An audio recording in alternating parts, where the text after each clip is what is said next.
That's all I worked with was first-time home buyers pretty much. And I only worked with buyers who never thought they can buy anything. So it was young, old, whatever. My biggest joy is when they come to me and say, Miss Croskey, I never thought I would own my own. People always told me my credit wasn't good, I had to work. But you showed me, you held my hand, you didn't forget about me, and you helped me get to where I need to be. So when a customer comes and wants to purchase a home, I can tell them, listen, if you can't afford today, I'm going to help you get there so where you can. So we even have programs to help them get into the home. So we don't just throw people to the side. We're there to help them every step of the way. I can remember one day a little white kid yanked my loop earring out of my ear, and out of instinct, I just kind of tapped him and hit him, and the teacher saw it. She grabbed me by my arm and drugged me to the principal's office, and he beat me. He beat me for touching that kid, and it was a bad beating. Speaking evil. Right now, what's going on in this world out here, all the misinformation that's going on, look what it's doing to our society. But all the lies, who don't act ghetto, it's a form of racism because I'm not like you. Because I'm not like you, you bully me. And that's what I got bullied. One thing my parents raised us to not look at color. I look at how you treat me. I'm going to do right. I thought he was going to end up dead or in jail. I really did. And it hurt.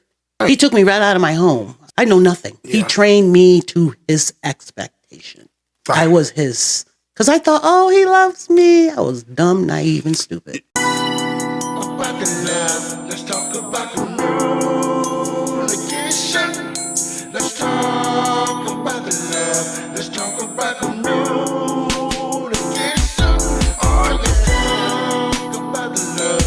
Let's talk about communication.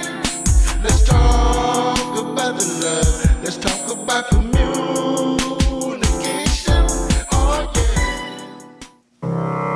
Ladies and gentlemen, this is your host, William Robinson of TLC Talk Love and Communication, ladies and gentlemen. Today we have a very special guest, Miss Diane Croskey. She's a real estate agent for over 20 years. She's going to give us some wisdom, knowledge, and understanding. We need investors. We need homeowners. We need people to go out and listen to this episode and send her some customers her way. She worked for the number 2 firm in the United States of America, ladies and gentlemen. She right here at TLC Talk Love Communication. And without further ado, we're going to give this young lady a special round of applause, ladies and gentlemen. How you doing today, Miss Croskey? I'm doing fine. How are you, Mr. Robertson? I'm doing all right, ma'am. How was your ride over, ma'am? It was pretty smooth. Like I said, traffic wasn't that bad. A little bit slower than during the week, but we do have traffic. Mm-hmm. As I was saying earlier, Ocala is not Ocala anymore. We have to change that name to get that slowness out of there. You got to change the name. So tell my audience a little bit about yourself, ma'am. Okay. I was born Miami, 1960, Miami Beach, Florida. My family is from Ocala, Florida. As you can see, my last name Croskey, so we are affiliated with the Ed Croskey Center. Learned to swim in that pool, as a matter of fact. I am today 65 years old. I have 2 children, and I have 7 grandkids. I started my real estate career in Connecticut, is where we ended up settling around about 1975, but came home every year, watch Ocala changed. One time I came in and actually I couldn't even find my parents' home. It had changed so much, but watch Ocala change from what I was from a child to what it is today. I love being back here in Ocala. I'm enjoying the changes, that's going on right now. As you said earlier, when I first came, my first job back was Kane's Furniture. As a matter of fact, I was selling furniture for a while. And then I got into the hospitality, which I've always had that in the back pocket for years. So I ended up traveling with an agency called Carver, and I traveled all over the United States selling banquet rooms to for Marriott's and the Hiltons. And I did that for about a year. And the staying at the hotel, not the hotels, the airports would kind of like changed my mind in that, layovers and stuff. So I decided to get my real estate license here in Florida. And when I did that, I interviewed with 6 different brokers, and I ended up with Lennar. new home construction. Never did it before, so I felt like I never had a real estate license. But I achieved it. I've been going on close to 2 years now with Lennar. We are number 2 nationwide. I'm sure people have seen the signs. It's all new construction, and our motto is everything's included. So that means you're getting all the appliances, even the washer and dryer. We have homes, single-family homes, and our communities is constantly growing. So I have very good knowledge on not only general, but also new construction. So it seems to me you've always been in some type of retail, some kind of salesman or spokesman. You think that come natural to you, ma'am? I do. I think I have a gift of gab. People said I talk. My mom's thing was, my goodness, Diane can talk the sugar out of a gingerbread because she know how to talk. There's some sugar in the gingerbread. And I enjoy it. I'm a people person. So that's probably why I do so well in that. So give me field. 3 good qualities that someone must possess to be a great realtor. A good listener that's like number 1. Know your product. Number 2, and know how to close a sale. Know how to close a sale. You be putting that smile on them? I'll be hitting hard. Put the smile on them? I mean, how does it feel to see the joy? You got a first-time homeowner buyer, and you see the joy when you close the deal. They got their very first home. You know, maybe a young couple with a family. How does it feel to you to see that, ma'am? Oh, my goodness. Believe it or not, that's all I work with was first-time home buyers pretty much. And I only worked with buyers. Most of my career was working with buyers who never thought they can buy anything. So it was young, old, whatever. My biggest joy is when they come to me and say, Miss Croskey, I never thought I would own my own. People always told me my credit was good, I had to work. But you showed me, you held my hand, you didn't forget about me, and you helped me get to where I need to be. So that feeling alone, just knowing that I helped someone to achieve something they thought they would never have, that's joy enough for me right there. It's not all about the money. I like to see the joy in people's faces, knowing they have a slice of the pie that they thought they could never have. Why Lennar? I like their product. I like the fact they have great insurance, and I need it at my age. They have great insurance, and their programs. They have they're a one-stop shop. Everything's in house, so that's what makes us so unique. We have our own mortgage, we have our own inventory, we have our own NHCs. So when a customer comes and wants to purchase a home, I can tell them, listen, if you can't afford today, I'm going to help you get there so where you can. So we even have programs to help them get into the home. So we don't just throw people to the side. We're there to help them every step of the way. So it may take 3 months, it may take 6 months. And we have a program where say, you have to do this, and we'll get you in a home. So, when you speak of the qualities of this company, it's kind of like family. Correct. It reminds you of a family, and we all need each other, any type of family, any type of teamwork. You got one play the drum, one play the guitar, only one can do the singing. You know what I mean? But together we make the band. Is that correct, ma'am? That's correct. We all work together. We consider ourselves one team. We say it all the time. We are one. We're all here to help each other.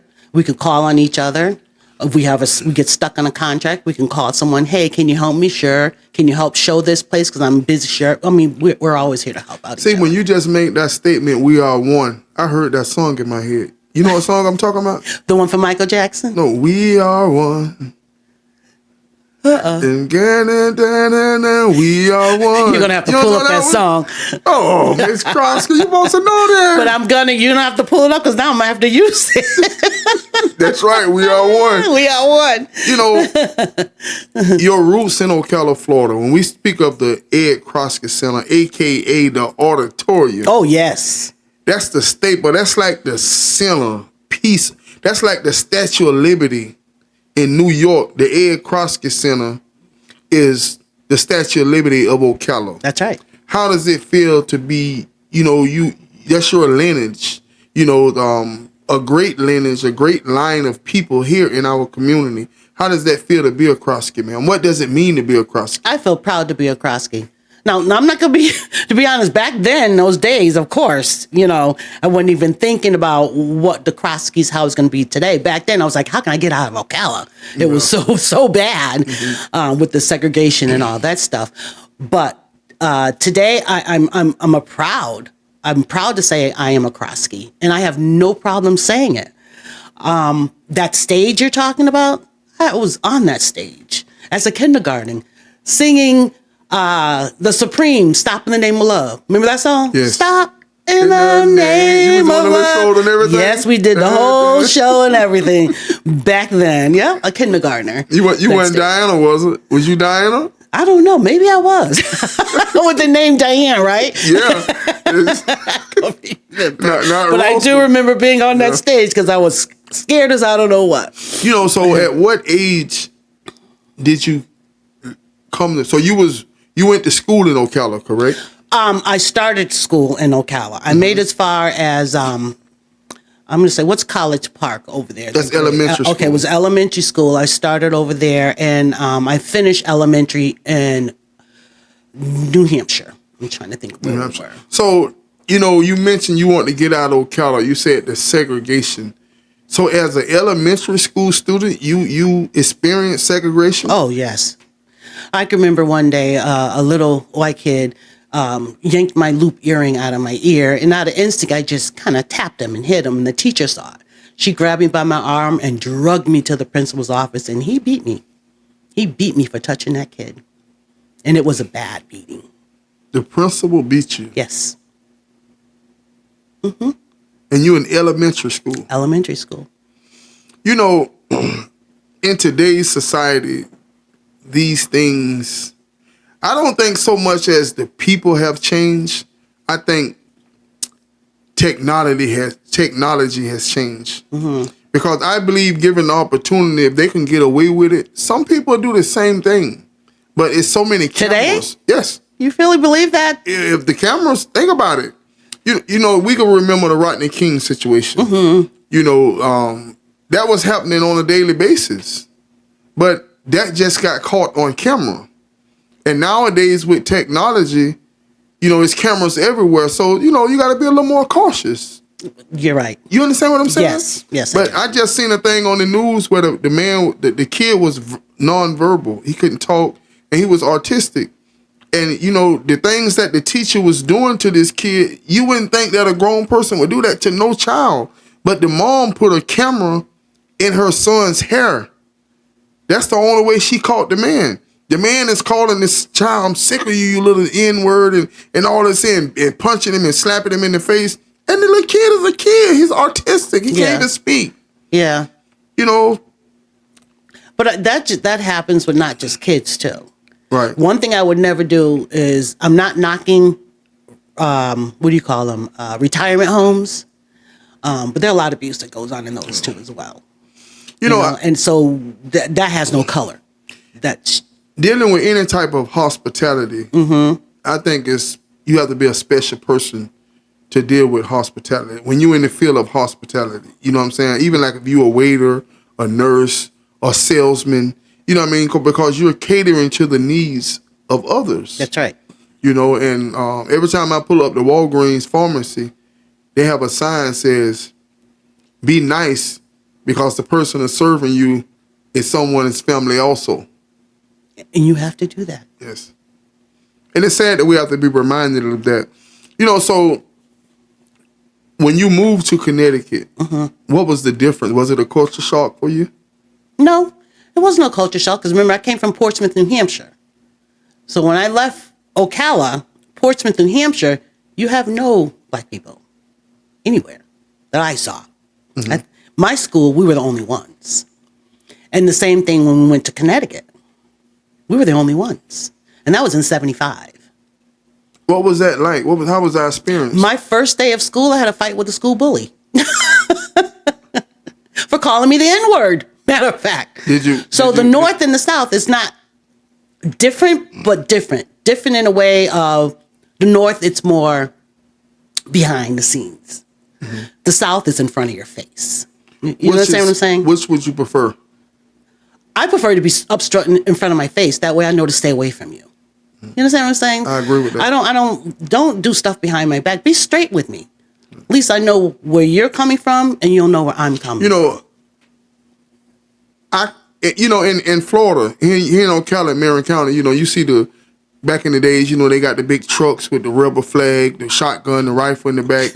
You know what I mean? And I respect the man that'll put on the Klan's outfit and say, "This is what I stand for." You understand what I'm saying? I got more respect for that man than the one that puts on the robe as the judge. And say, I got that one black friend. Or put on a lab coat and be a doctor. Yeah, I know what you're saying. Or be a lawyer. And they feel the same way. So they portraying to be your friend. Mm-hmm. And they feeling the same way as the man with the suit on. Of course. You understand what I'm saying? Oh, I know 100% because when I moved back home, my daughter, I made them all move back from Connecticut. And my dad, I decided I was going to go and visit all his doctor's appointments, My daughter took on the one, I think it was a doctor was supposed to, his main doctor. I couldn't remember which one it was. My dad had a few. But anyways, she went to the doctor. My dad had never had a colonoscopy. Now, mind you, my dad was in his 80s. Never had a colonoscopy. So my daughter was sitting there with the doctor and said, "Mr. Doctor, can I ask you why you've never ordered a colonoscopy for my dad at his age? If you saw his files and see he never had one." The doctor response was, "I don't know." That was his response. My daughter was so upset. I mean, she was so mad. She called me. She was crying. And I just said, just get him out of there. We'll find him another doctor. Because obviously this man did not care for my dad. He purposely did not have him at it. And of course, my dad ended up with colon cancer. He had colon cancer. He had never been screened. Yeah. And these are things that as we know more, as we know better, we do better. Mm-hmm. And I went to a doctor. I wish I could give her a shout out. But I had got a new primary doctor. So when you go to the initial thing, then they run all the blood and they tell you. And that lady sat me down and that lady said, "At your age, these are things that you must do if you're going to be my patient. If you're not going to do these things, I would prefer you to refer you to someone else." And I say, "Now, ma'am, you're doing the right kind of talking." That's right. And I said, "Well, you don't love me more than I love me." You know what I mean? It was things I have to do. And a lot of times with black men, we don't like to go to the doctor. That's men in general. Men. I don't think it's just black men. Men in general. Yeah, men in general. But mostly in our community, a lot of times, we don't want to go. You know what I mean? And we believe in old-fashioned remedies, especially with things like colonoscopy. Oh, he ain't going to, You stick nothing on there. Yeah. So okay. Yeah. Ignorance. You know what I'm saying? Lack of knowledge. Yep. So that's sad to hear, and that goes to show you the difference in professionalism. Like when I walk into a doctor's office with any of my family members, and that doctor don't come in and no small. Some of them will walk in and don't even look up from the clipboard at you. Oh, I know. They won't even acknowledge you there. They'll talk to you, look down at and just go about their business. No, we need to get up out of here. You understand what I'm saying? Well, and that doctor, it doesn't have no color in that, too. Another example, I went to my dad's heart doctor. And I don't know what country, Nigerian, where he was, and he had an accent. Mm-hmm. He walked to my dad, touched his heart, listened to him, talking his little walkie-talkie, whatever he talked into recorder. That was it. Tried to charge my dad $100. And my dad's even doing this, charge him $100 every time. So, of course, I went up one side of the doctor and down the other and told him he will not be back here. You're just taking his money. Yeah. You didn't do nothing for him. You listened to his heart, made your little recording, and you won $100. And then say come back in 2 weeks. And come back. In 2 weeks. For another $100. Yeah. Yep. So, yeah, I called his primary doctor because that's who referred him. And I told him he will not be back there. And the primary doctor said, "I know the doctor called me as soon as you left his office." I mean, I lit that office up. I was so upset. Just thinking about it now, bringing up tears because how dare you take advantage of the elderly like that? That's someone's life. Someone's loved. My dad is not rich. My family's not rich. How dare you do that? You know? So, yeah. People, it's good and bad and everything. You know what I mean? You can find sometimes you like the green grapes over the purple grapes. Mm-hmm. But you're going to find some good green ones and you're going to find some good purple ones. That's right. Some of them sweet, different color. You know, and people are the same. You know, there's good people and bad people in every race, every nationality. That's right. I mean, All a over man the as a world. man and a woman as a woman. You know, I do believe in certain stereotypes. Certain stereotype does exist amongst the majority. You understand what I'm saying? But Yes. that doesn't mean that holds true to everyone. That's right. You know, and even you yourself, you have, you know, diversity within your family, correct, ma'am? Correct. Yes. My kids are half Spanish, and my husband, my second marriage, he's white. He's, oh my goodness, I just lost my train of thought. He's Jewish. He's Jewish. Blonde-haired, blue-eyed Jewish man. Blonde-haired, blue-eyed Jewish man. And we've been together for 27 years. And, you know, do you get the looks? Do you get the double takes? When we first started dating, yeah, and it was the looks from black men walking down the street with a white woman. How about that? Yeah. So it's okay for them to have a white woman, but the white man don't supposed to have you. Amen. You know, did you get any kickback from his family? When I first dated with him, his dad was highly prejudiced, and that came from his grandparents. He was raised through an Italian family. He was adopted. His grandparents was from Italy, Sicily, somewhere around there. Highly, highly prejudiced. So when we started dating, I didn't meet his parents for the first almost 2 years. I did not see his family because they never invited me over. I never spoke to him on the phone, even though he tried to bring me there. Let me bring you over to introduce. No, I just don't pop up at somebody's front door. Until I get that invitation, I will not be going to your house. So I finally got that invitation. His mom called and invited me over, and she's a sweetheart. So I went there. Dad was shocked, of course, because I don't even think he told Dad what I look like. Yeah. He just told Dad, yeah, you know, who met a woman and blah, blah, blah. And so when I first met Dad, it was like you could see the standoffish. I could feel it, you know. And then as I started coming around more and more, you could see him getting closer and closer, you know, closer and closer to the point where we started shaking hands, where we ended up is hugging, kissing, embracing, and him telling his son, you better not mess up this relationship. And, you know, it's funny because a lot of that stuff is just taught. Just talked. It's taught, you know what I mean? And you just do what, you know, we all, like for you to speak of your father, you tear up because the memories, you know, let's say it's something that he taught you, he always said to you. We try to honor them in their death so much until sometimes we continue their wrong thinking. You understand what I'm saying? But when you know better, you have to do better. And like he had to experience you for yourself, meet you as a human being to realize, hey, I've grown to love this woman. That's right. I've grown to realize this woman is the best woman for my son. You know, and sometimes that's not always the case. Some of them are just more stubborn than others, you know. Oh, yeah. Because if that's his father, you know, he was probably born in the 50s, the 40s, you know what I'm saying, or whatever. You know what I mean? And it's just, it's ignorance, really. That's all it is. You know what I'm saying? But I'm glad the things have worked out. So how did you feel? How did that make you feel? That embracement or just how he... In the beginning. I was very upset with my then boyfriend, which is now husband. I said, because you should have told him who I was, what I was. You know, I was a black woman. You didn't even tell them that. And he felt that wasn't important enough to him. He said, to me, you're just my woman. I don't look at you as a black or white woman. And he was saying his dad need to learn that. You know, my brother, like me personally, like I'm not, you know, I'm just attracted to black women. Yeah.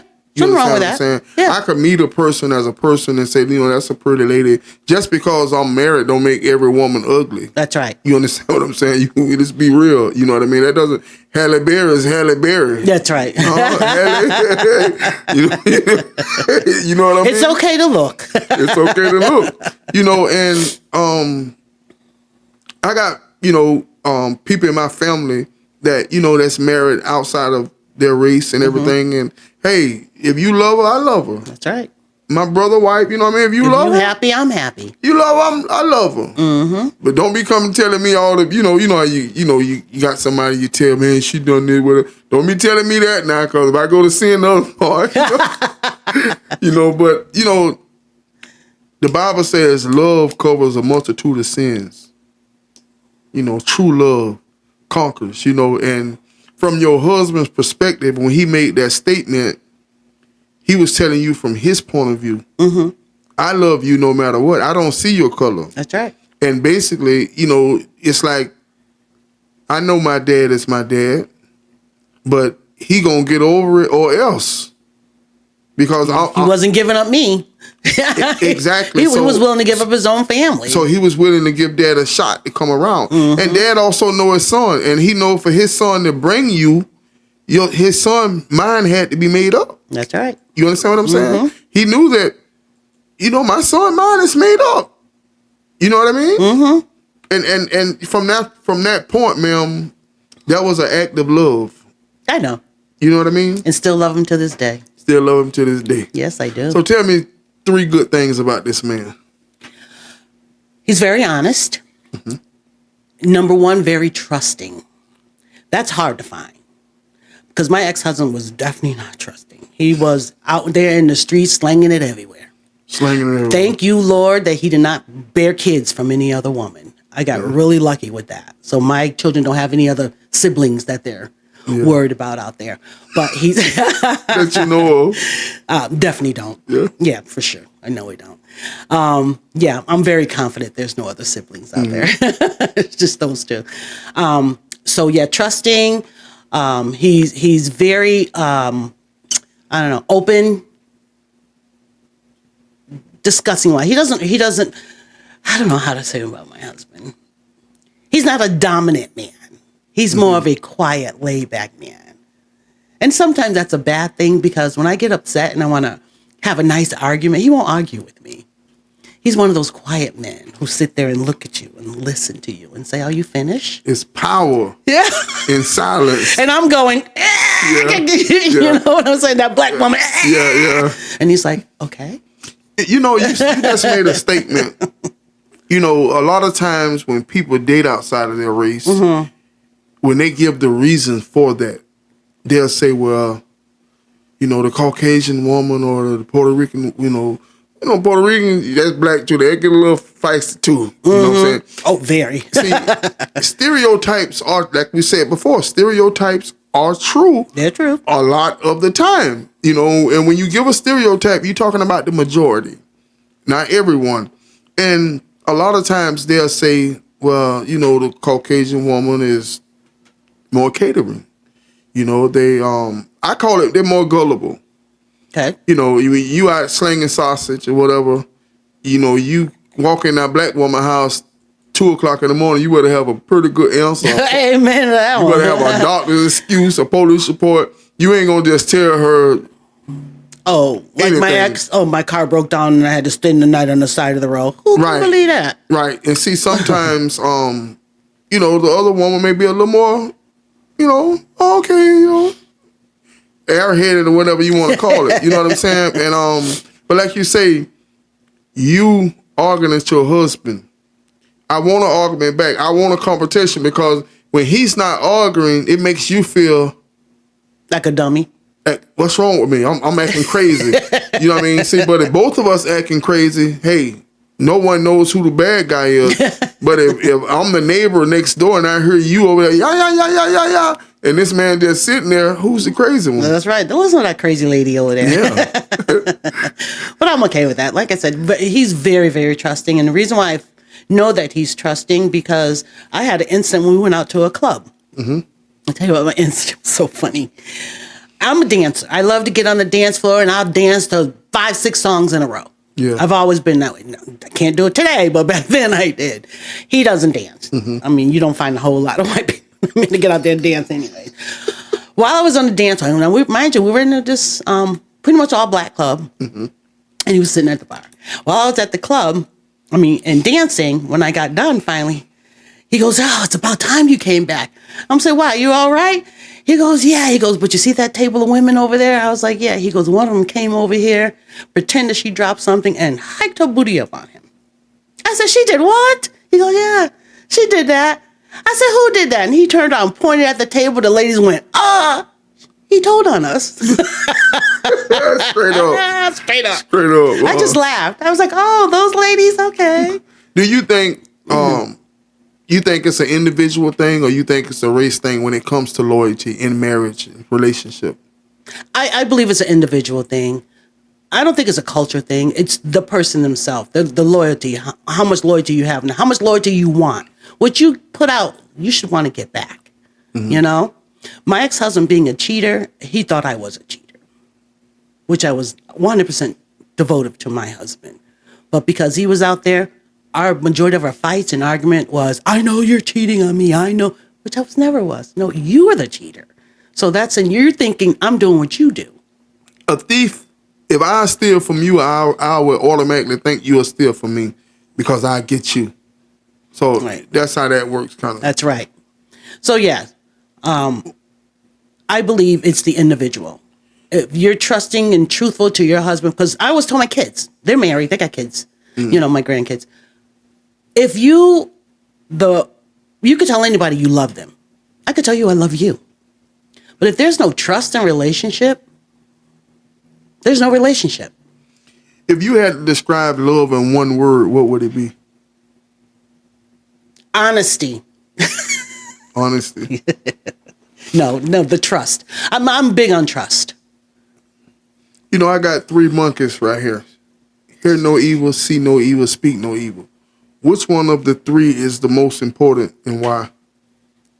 Speaking evil. Speaking evil because, like, right now what's going on in this world out here, all the misinformation that's going on, look what it's doing to our world, our society, by all the lies that you're getting out there from our own president, the White House. They can't get it together. And they're just spewing all these lies, and you got all these people in an uproar. You got lies after lies after lies. You know, speaking evil stuff, drawing evil crowd. Evil is trying to take over.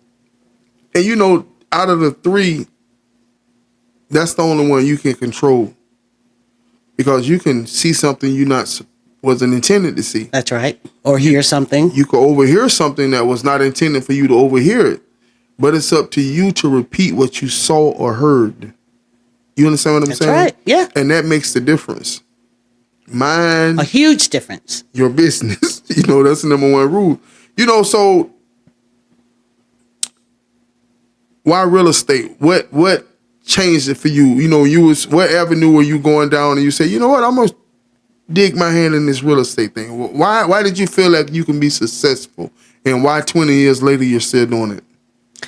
Well, to be honest with you, when I sold, me and my ex-husband bought our first home. I was 22 years old, owning my first home. And when our marriage fell apart, I put the house on the market and it sold less than a week. So I leaned over to the real estate agent. I said, you didn't even do anything. What did you make? And when she told me the amount of money she made for doing absolutely nothing, I'm like, I'm going in real estate. Straight up. But I mean, as I was in it and learning about it more and more and realizing back then all the wrong stuff that's being done to minorities, the redlining, the blockbustering, the steering, and all that stuff that was thrown out there to stop certain race from purchasing homes, I said, you know what? I'm going to get out there and I am going to be that one to show them they can own a home. I advertised in subsidized housing. I actually had people purchase homes that was on Section 8. I went into like some of the worst neighborhoods, because there's people that may not be able to afford a rent into a nice, but working. So they purchased homes. So I did a lot for my people throughout the. You know, for my audience, give me a few things that they should look out for. Like, you know, for example, when you go to these other people and you're not with Lennar and you see these signs, come get with Lennar. I don't see, I can't speak for what's going on out there today because I'm strictly with Lennar. I can't show no other properties but Lennar properties. Right. What I mean by is you saying there were things in place that was blocking certain people from getting certain things. Back then. Okay. You can't do it. It's against the law today. Okay. But back then, it was legal. Okay. Even with car dealerships, they would only give cars and give vehicles to certain areas where it depended on where you lived. I'm sure you knew that. Mm-hmm. I don't know if you knew that or not.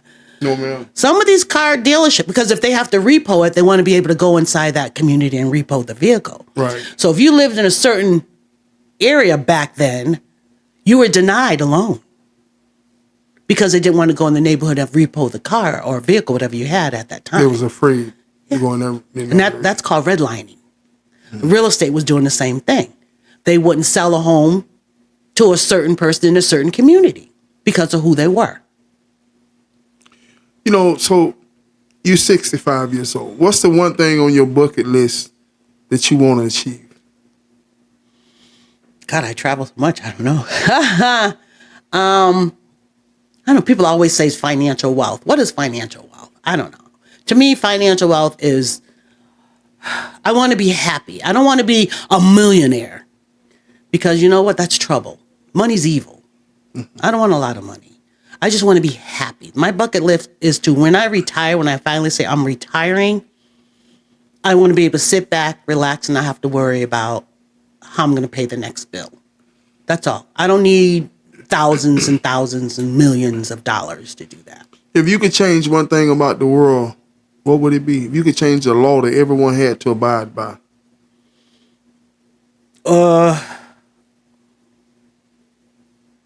I don't know. The one law. There's so many of them. Treat everybody fairly would be one of my, which we're probably never gonna get. My biggest thing to change, if I could change the law, get rid of taxes. Get rid of taxes. I don't think we should be taxed. Well, if you was a millionaire, you wouldn't have to pay taxes.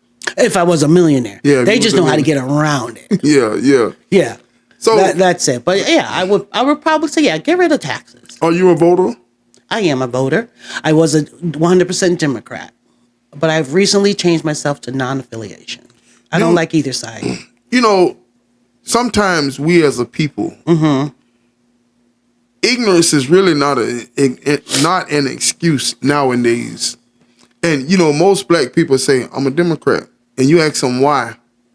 They don't even know why. They don't know why they're a Democrat. They just say I'm a Democrat because my mom and dad was, my grandma was, exactly.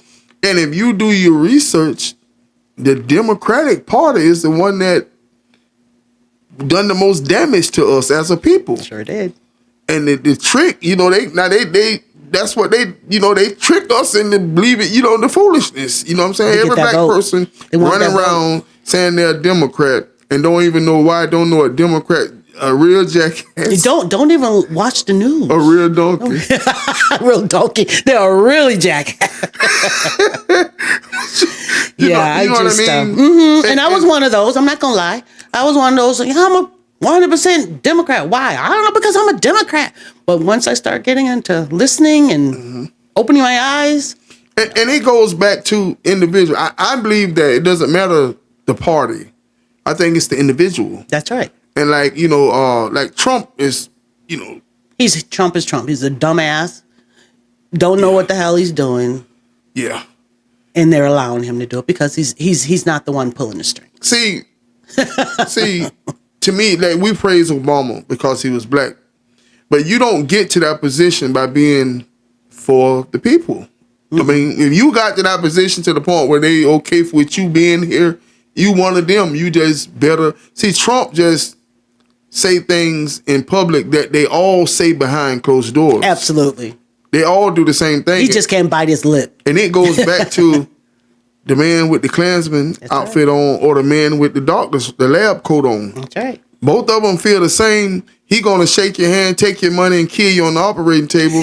When this man gonna catch you at night and kill you. But you know when you see that hood, you know what's going on. What's coming. Right. But with Obama, you didn't know. With Obama, and see, But he was doing some pretty bad things. and even when they talk about the the deportation, he don't deported. Obama deported more people than Trump. But no one, because he's Obama. Not only that, people didn't check out Obama. Like you said, they just saw a black man and thought, oh, he's going to do better for us. Really One didn't. thing about him, boy, that joker, now he could talk the sugar out of a gingerbread cookie. Now, one thing about He know him, to play that part. Boy, that broker talk. Michelle ain't have a chance when he stepped to her. Huh? he can really play that part. He knew what he was doing. But the sad part about it, not being a conspiracy person, but I heard that he was groomed for that position. Yes, all of them are. They put him there. It's not like he won himself there. He was purposely put there. The world is changing over to this. The sexuality stuff is mixed nowadays. You can identify whatever you choose to identify. Oh my as. goodness! I had somebody told me one day they identify themselves as a they. What is they? Yeah. What's a they? What you call it? I don't know what a they is. Yeah. and they want to make you call them. See, what I do behind my closed doors is my business. What you do behind your closed doors is your business. Mm-hmm. What they do behind their closed doors is their business. Mm-hmm. So don't force me to call you what you want me to call you. You know what I mean? I'm just going to call you by your name. What's your name again? And Lisa? Okay, Lisa. But now, I'm not going to call a man or girl's name. Oh, that I will not do. I'm not going to do it either. But what's crazy is anyone could call a black person a nigger, and there's no consequences. No consequences whatsoever. But if you call a homosexual a faggot, or a sissy, or a gay, they got federal laws against that. Okay. You understand what I'm saying? I agree with you, but I do have a but there. Mm-hmm. They don't go around calling each other fags or gays. It doesn't matter. But black people go around calling each other niggas. Okay, if a black person... If you don't want to be called a nigga, stop using the word. That is my belief. I'm going to tell you something, man. Now, me and you talked about this rap music. Mm-hmm. TLC Land. Now, it's a rap lyric. And then I never forgot. NWA, you know who that is? Yes. You know what NWA... I watched the movie. You watched the movie? What do you call that movie? Straight Outta Compton. Straight Outta Compton. Okay, they had a line. It says, if a N say N, he say, if a nigga say nigga, so nigga what? If a cracker say nigga, nigga nut the F up. You understand what I'm saying? And that's what I don't like. Now, I agree with that. You show people. I'm just acting out right now, but you show people how to treat you. That's right. You understand? I always tell my daughters, baby, a man ain't gonna respect you no more than you respect yourself. He gonna do whatever you allow him to do. That's right. And it's all about the intent of the heart. You know what I'm saying? It's I believe that you can ask me to borrow $500 and my neighbor could ask me to borrow $500 and I say no to both of you guys. But I say no for a different reason. Mm-hmm. I say no because you think you're better than me, and I really despise you. But I say no to the neighbor because I just don't have it, or you know what I'm saying, or whatever the situation. Mm-hmm. So no one should call nobody. And I honestly think that black people are more racist than white people. I say it all the time. What did I tell you? Who I got bullied by? But that's not. Is that racist? If a black pull a person, is that because of their? You're racist against me as a light-skinned girl who don't act ghetto. Right. You understand what I'm saying? So that's a form. So you're it's a form of racism because I'm not like you. Right. Because I'm not like you, you bully me. And that's what I got bullied. You think that experiencing those situations caused you to date outside of your race? No, I don't think so. I just think I have one thing. My parents raised us to not look at color. I look at how you treat me. You treat me right, I'm gonna do right. You know, I tell my friends all the time that, you know, we bleed just like they bleed, same color. Men and women are attracted to different things. Mm-hmm. You know, men are visual creatures. You know, you got to be attracted to us. You know, we are lustful creatures. We lust for you at first. And then it grows to, you know, might love you. I'm beginning to love you a little bit. But off the top, you know, we see, we want, we hunt, you know. Yeah. But that's the men. I said that's that second brain taking over. That's you know what the I'm man. talking about, right? Right. The second brain. Yeah, you know, it could be the head brain, you know. So you know what I'm talking about. I know exactly what you're speaking of. Yeah. You know, a woman can be working with a man 6 months, you know, and all of a sudden now they're in the same area, you know, so where they are around each other on a daily basis, and she realized, you know, Chuck's a pretty nice guy, you know. All of a sudden, Chuck go to looking kind of handsome a little bit because he's a nice, He started growing respectful, on her. you know, and you can grow to, even for a man, the woman that you not attracted to and you fall for is the most dangerous woman to you emotionally, because you actually love her for her, not because off the top, most men, most situations is lust. you know, you want to go shopping. Yeah. You know what I'm saying? Yeah. You want to go to the cooking. Some red beans and rice in here. You know what I mean? So that's the situation most times. So to me, I think is I meet a person as a person. I mean, because you got a lot of people that look like me that I don't want to be around. That's right. You know, and I always Look good on the outside and be completely rotten on the inside. You know, my dad, I always say, my dad say, son, you got black folks and you got niggas. You know, he say the black folks don't stand a chance when it comes to the niggas. And, you know, and at my age, you know, I'm black folks. But it was a time in my life where I can look back and say, those same people that I don't choose to be around, I was one of those people. And, you know, thank the Lord for maturity. Thank the Lord for growth. And, you know, and good parenting. Good parenting. It all starts in the house. But see, I had the same parents when I was a nigga. Yeah, but you're a child. You're a child's learning. So you're out there. I was You're gonna be defiant. Your parents gonna tell you not to. You're gonna do it just because they tell you not to. Yeah. Because you got to find out why they're telling you not to do it. And I think that, you know, with boys, you have to let them touch the stove. Because they're hard-headed, I don't know what. You understand what I'm saying? Oh, yeah. You have to let the boys touch the stove sometime to realize that it's hot. This is why they didn't want me to touch it. Yeah. Right. You know, and that's just, and sometimes I remember one time my son had got into a situation, you know, and his mom called me and she, all hysterical and, you know, you gotta step me a bit. You know, I'm like, what's going on? You know, I'm rushing. I'm thinking it's way worse than what it is.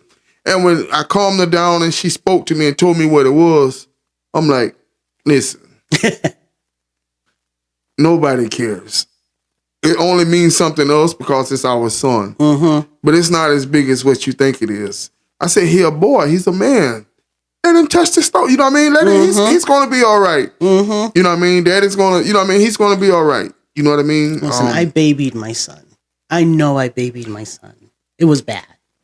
I couldn't cut that umbilical cord. Whenever he got in trouble, I used to come to his rescue. It was bad. My son was not running with a great group when we were in Connecticut. He was not dating the right woman. And he wasn't seeing anything or hearing anything, but only what he wanted to hear. My son one day said to me, Mom, I need some money. I don't have any money to give you. Yes, you do. Yes, you do, Mom. You got money. I don't have any money to give you. Well, if I go to jail, just remember it's your fault. That's what he literally said to me. I stopped and thought and said, it's time to cut that umbilical cord. I said, son, if you go to jail, it's your fault. I got nothing to do with it, and hung up. From that day on, I realized if I continue to keep that umbilical cord attached, my son will never grow up to be a man. He's always going to look at me as his rescue to pick him up. He knows every time I fall, she going to pick me up. So he's never going to become a man. So finally, when he had his last go around with his little girlfriend where she put him out and he was homeless, I gave him 2 choices. Homeless or come to Florida and live with your grandparents and get yourself together. Because I'm done with you. So he came to Florida and he really turned his life around. Today, my son is a deacon of his church, beautiful wife and 4 children. He's the sole provider. He raised all 4 of his kids on his income. They own a home. They got themselves together. And he's pretty well known here in Ocala because of all the stuff he does. And that started with your decision.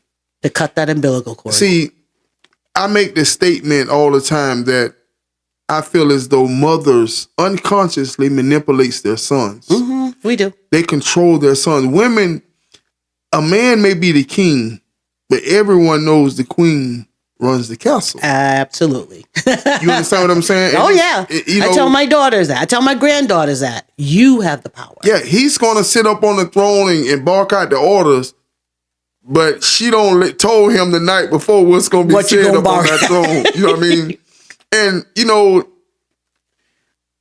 I'm a very cutthroat guy. I'm a very black or white, right or wrong, peanut butter and jelly, moon or the sun. I don't like gray areas. Mm-hmm. You know what I mean? And I'm a man's man.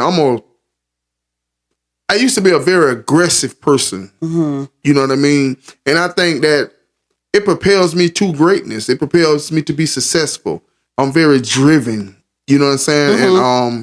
And I don't like you heard me say like weak man. I don't like a weak man. You know what I mean? Like, I understand my place. Before I knew who God was, it was already in me. That's where my aggression came from. Like, there's something don't feel right when a woman talk to me in a kind of way. Like, it's just crazy. You know what I'm saying? It don't feel right. And my mother, daughter, I'm gonna love them. I'm gonna love them. I'm gonna respect them. I'm going to bat for them, but we're not going to disrespect each other. That's right. I'm not going Which you shouldn't. I'm not going to curse you and do that. I don't do things like that. I don't curse I don't curse nobody. Embarrass each other in public and all that stuff. Yeah. I'm not going to do that. But if you want to get the party started, if you want to show out, because, let me get to the part everybody want to see. We ain't finna have that. We're not going to do that. Mm-hmm. You understand what I'm saying? And I believe that in the animal kingdom, if we all look at the animal kingdom, we could learn a lot. Oh, yeah. You understand what I'm saying? How they treat each other, right? That's right. How they day-to-day life. Yeah. That's right. We pretty much we live the same kind of life as the animals. And, I'm not going to tolerate certain things. Like people like right at this stage in my life, ma'am, if you causing things that make me uncomfortable, make me upset, agitated, I just distance myself. I don't care who you are. That's right. No one comes before William Robinson. As it should be. Nobody. Because if William Robinson ain't got himself together, he can't help nobody else. I can't help nobody else. That's right. Nobody else. And I say that all the time. I got to take care of me first. I can't help you if I can't help me. Did it hurt you to make that decision? And when you hung up that phone, how did you feel? I thought he was going to end up dead or in jail. I really did. And it hurt. Because that's my only son. I have one daughter, one son. And that was my baby. But my husband now, we were dating at the time, and he was saying, you're doing the right thing. He says, otherwise, he is going to end up dead or in jail because you're not allowing him to be a man. What kind of message do you have for mothers who have not cut that umbilical cord, who's afraid to cut that cord? Then they're going to be worried about them every day. They're not going to live their own life. They got to cut that cord, or otherwise your child is not going to survive because they don't know how to survive. You're not letting them survive because you're coming to their rescue every time something happens. And how do you think that pour off into their relationships? When they do get a wife or a woman in their life, they're going to look at her like mom, like we was talking earlier, like mama. You know what I mean? And that woman may not be as strong as mama. I think that Now, my son's a mama's boy, but he loves his wife. And he'll tell people in this day, oh, I'm definitely a mama's boy. And I will always be a mama's boy. And he's in his 40s with 4 kids. Yes, I'm a mama's boy.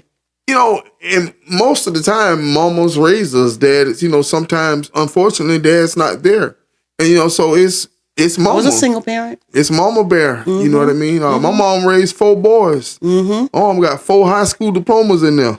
You know how hard that is? Very hard. And I'm the oldest, and I'm 14 years younger than the baby. Well, to be honest with you, I'll take 10 boys over a girl. You think it's a difference raising boys and girls? Heck, yes. Explain it to us. Girls are very stubborn when it comes to their mothers.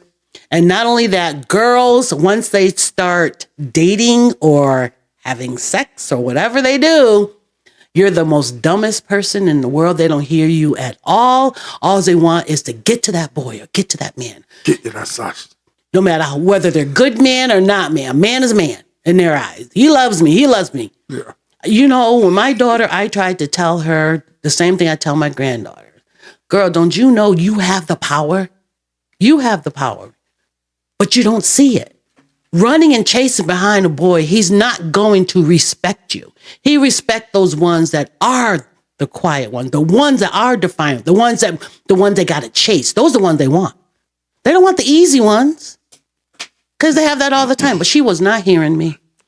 And girls love their dads, but their moms, my daughter was fine with me. We were best friends till she hit 9th grade.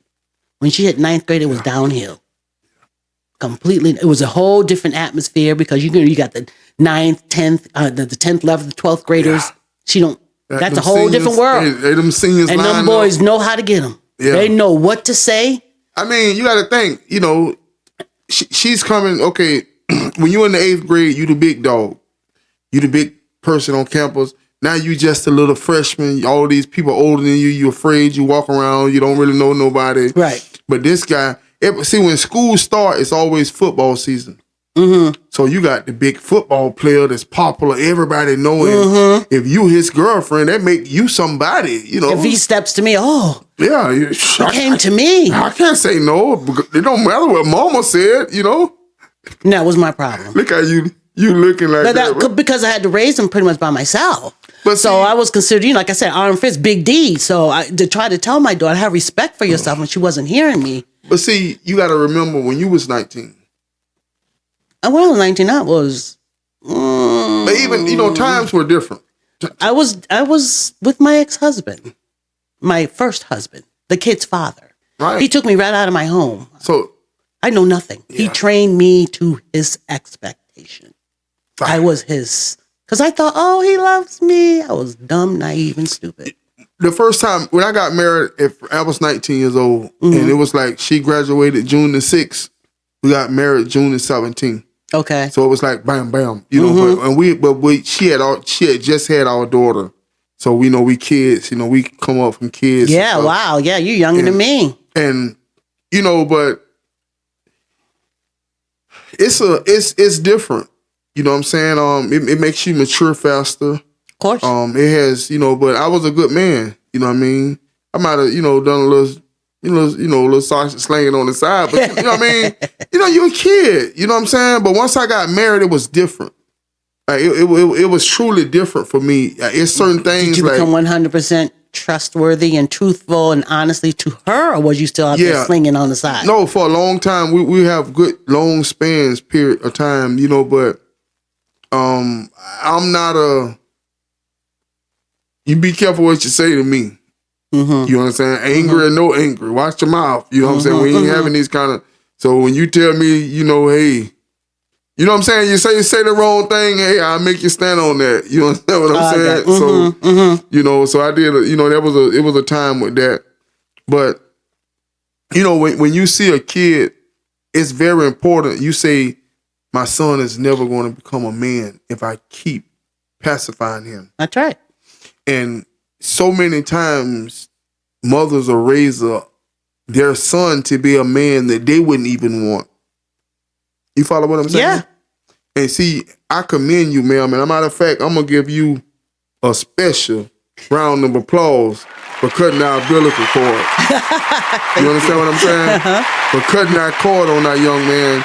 And that changed his life. Changed his life. That changed his life, you know. I just put my foot down, said enough's enough. And I'm God pretty said, sure let him go. Let him go. his wife was most men unconsciously look for their mother in their spouse, in their wife. Mm-hmm. And you know what I mean by that? Yeah.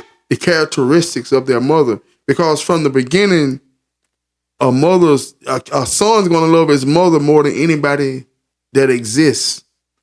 You know, I made a statement to a young lady.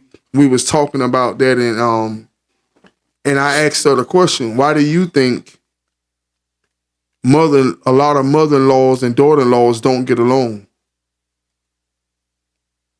Oh, you asking me the question? Yes, ma'am. Okay. First of all, a lot of mothers-in-law from the daughter side looking at the man as, what you doing to my daughter? They're very protective of their daughter. And then on the son side, the son-in-law side, with their mother, of course, they feel the same way with their son. What is your daughter doing to my son? So you're always going to have that. It's very rare you find a mother-in-law that come together. And I truly believe I have that. I'm not going to lie. My mother, my daughter-in-law's mother is just like me. Is why we get along so well. She's a beautiful woman. And that's rare. And I know with daughter-in-laws and son-in-laws, and I know my husband, we've had this conversation. My daughter-in-law spends more time at the mother's house than at my house. And I told my husband that's because that's her mother. And that's my son. So she's not going to drag her kids and the kids every day to my house because that wouldn't be comfortable for her. She can pack up and go to mama's house anytime. Yeah. Because mama's going to accept With no her. judgment. With no judgment. She might think I'm judging her if she just pack up and come knocking on my head. Yeah, this girl over here every day, great day. You know what I mean? Yes. And see. And I'm okay with that. I said, I prefer it to be it that way. Yeah. To be honest with you. So I can get them when I want them, when I want them. Amen. Time up. You know what I mean? That's. But I got lucky. Mother-in-laws and daughter-in-laws and stuff like that. You can always look out for your child first. That's correct. Mother gonna look out for her son. Mom gonna look out for her daughter. That's right. So you're always gonna have that. But if you find that where they come together and they're really good friends, like my relationship with my daughter-in-law's mother, I got really lucky. And my son even said before I even met his wife that her mom is just like you, Mom. He kept saying all the time, Mom, she's just like you. She's nice. She's laid back. And sure enough, he was right. Yeah. So yeah. If you could switch lives with one person for 24 hours, who would it be?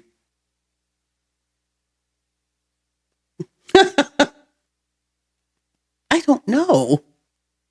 I never thought about that.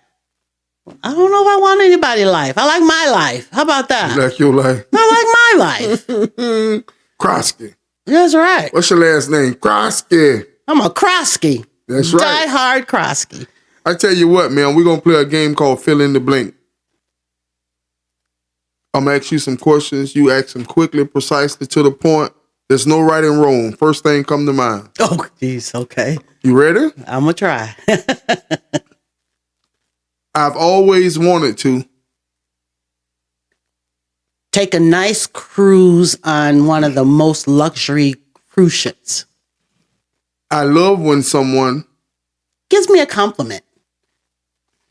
If I had to do it all over again, I would save more and be more prepared. My favorite holiday is Christmas. It aggravates me when people whine and complain and like have no solution. The best quality a person can have is what? Be honest. If I was God, the first thing I would change is the word racism. My childhood crush was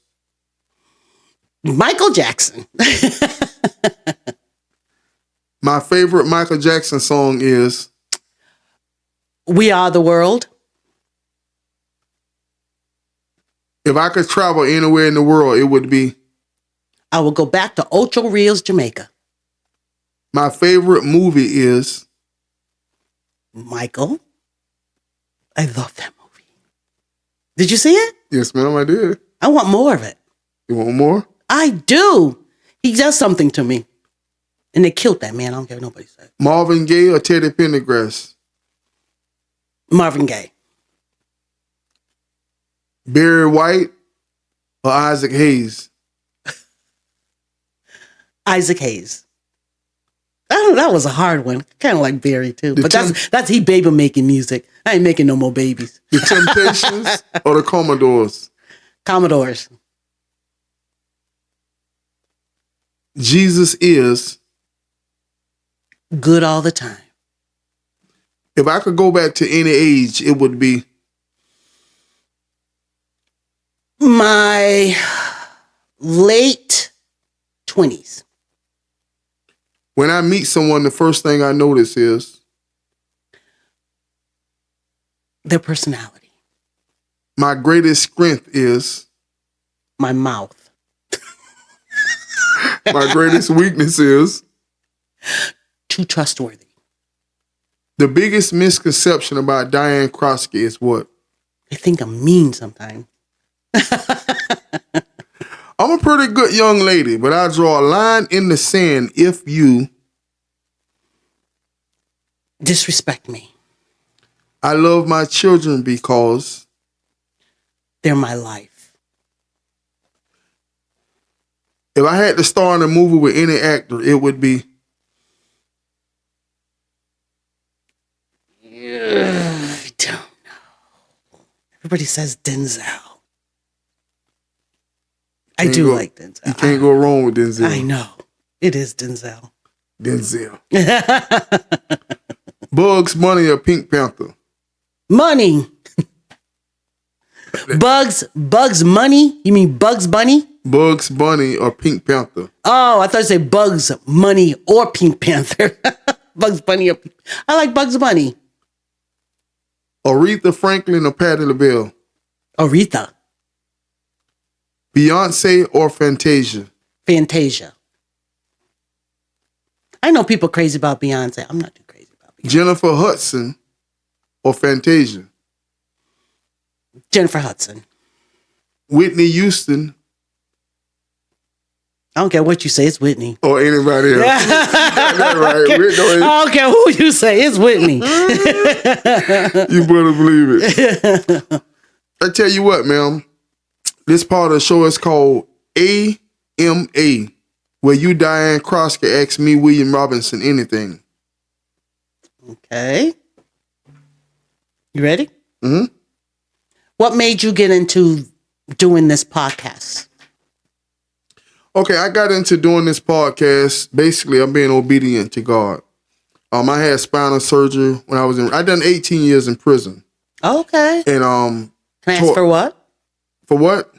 For not knowing how to communicate, not knowing how to express my emotions. Most men are not great communicators. And When it comes to emotions. because Because I think it's a girl thing. Right. Mm-hmm. So I became the volcano man.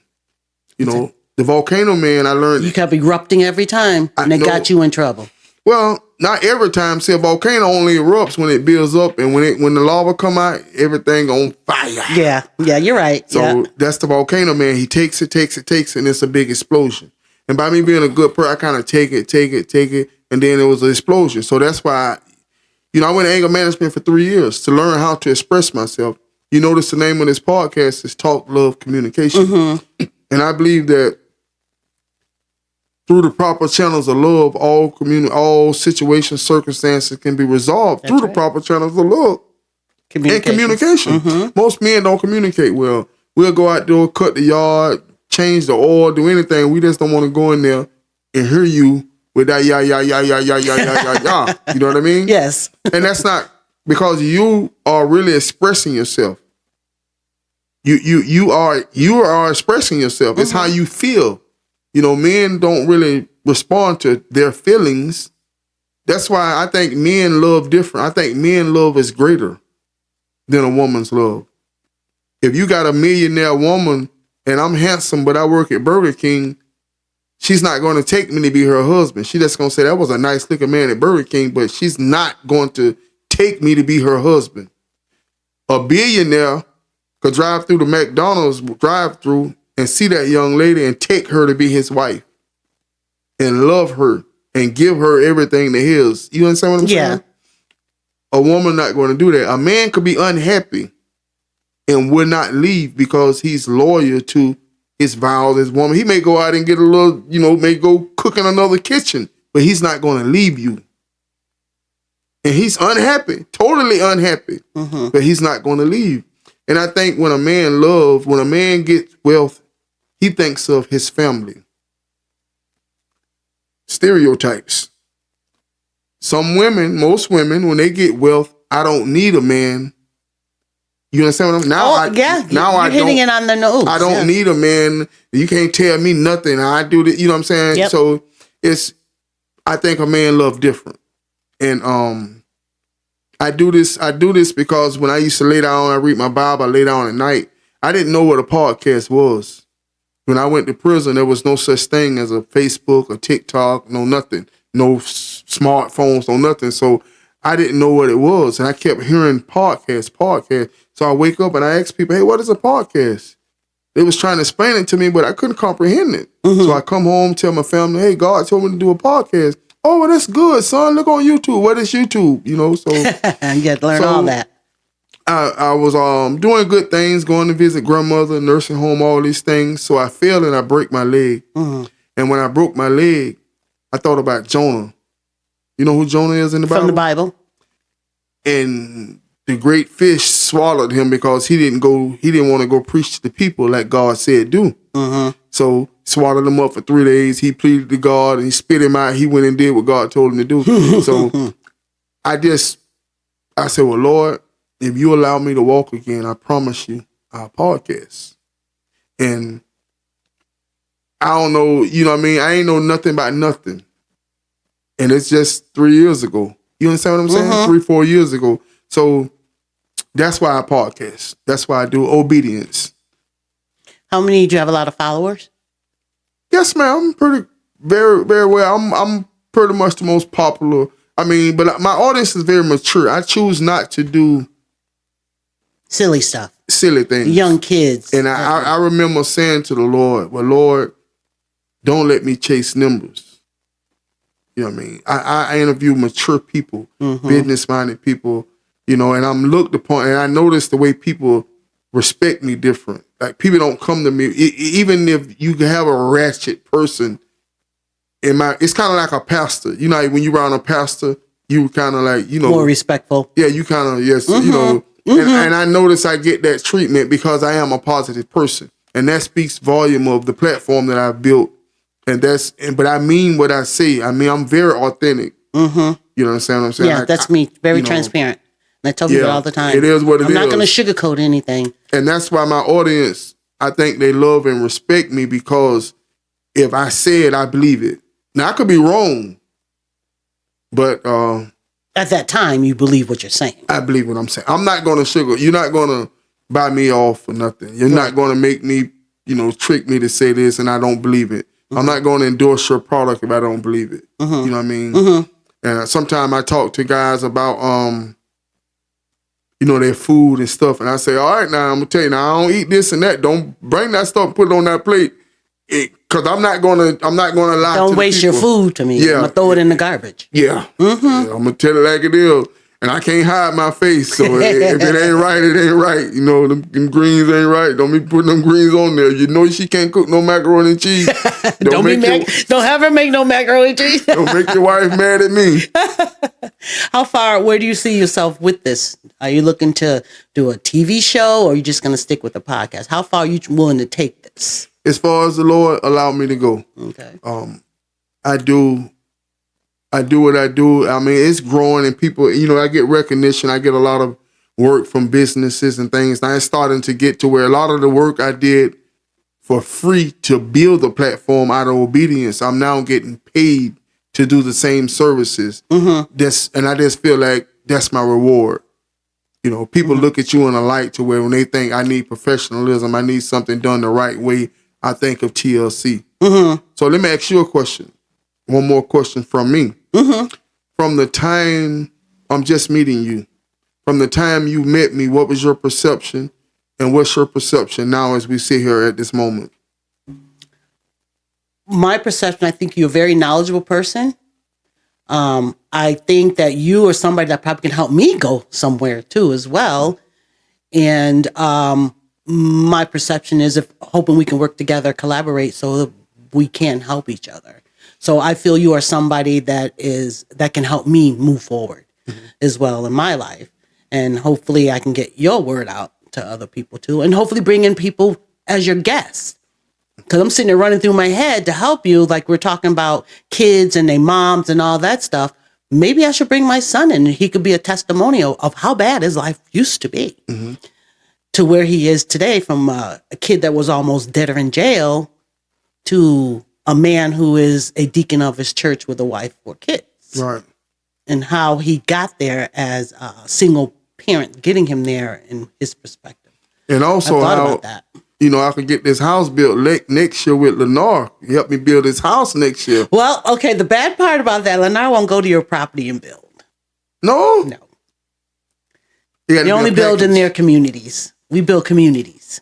That's what Lennar does. Okay. We don't do, the only scattered homes that we do is right now is out by 200, way down Marion Oaks, way down when they're building the brand new Publix, all that area that they're, we're down there, Marion Oaks, scattered homes. Well, hey, if the deal good enough, you know, take like, you know what I mean? Hey, I just showed you investment. I broke the numbers down for you. Okay. Should I hold that paper up again? I got a 775 credit score. And I'm here for you. So, But yes, as a perspective, I think we can help each other. Not only that, like I said, you could bring business to me, and I'm hoping I can bring business to you. You know? Yes, ma'am. You have any more AMA? No, I do not. Okay, ma'am. This part of the episode is called Final Thoughts. You're going to look into this camera directly over my shoulders, and you're going to give the world your final thoughts and tell them how they can contact you, how they can reach you, so they can invest and they can buy and they can get these homes built. Okay, my final thoughts again. I'm Diane Croskey. Hopefully people can see this really well. I'm right now pushing investment properties. I have beautiful townhomes out Marion Ranch Townhome, which is off of 200 down, I think it's 49th, the new road that they just built. So please come see me. We have a one-stop shop. Incentives, everything's included, even your washer and dryer. So I am here to educate you. I'm here to help you get into one of our beautiful inventoried homes. And also, if you see Lennar home anywhere in Ocala, Gainesville, Alachua, I am able to show you that home. So please contact me, 352-819-8579. And if you have any questions, I'm there to answer. You can call me anytime. If you'd like to set up an appointment, come tour those beautiful units. If there's a home that you saw you're interested in, call me, give me the address. I'll be more than happy to share that information. Thank you for giving me the opportunity today to be on this podcast and share my story. That's right, ladies and gentlemen. Those were the final thoughts of the one and only Miss Diane Croskey. Hey, she's doing it big right here in Marion County, ladies. She's a native. She came back for you, the community. She came back for her love for her people right here in this community, Ocala, Florida, in Marion County. This is your host, William Robinson of TLC Talk Love and Communication, ladies and gentlemen. Hey, we only got one life to live. It's a whole lot easier with love and communication. You can donate to this channel with Cash App. Anybody love you with a U, PayPal, Robinson74William at gmail.com, Zelle 352-209-3306. And remember, if nobody told you they love you today, William Robinson loves you.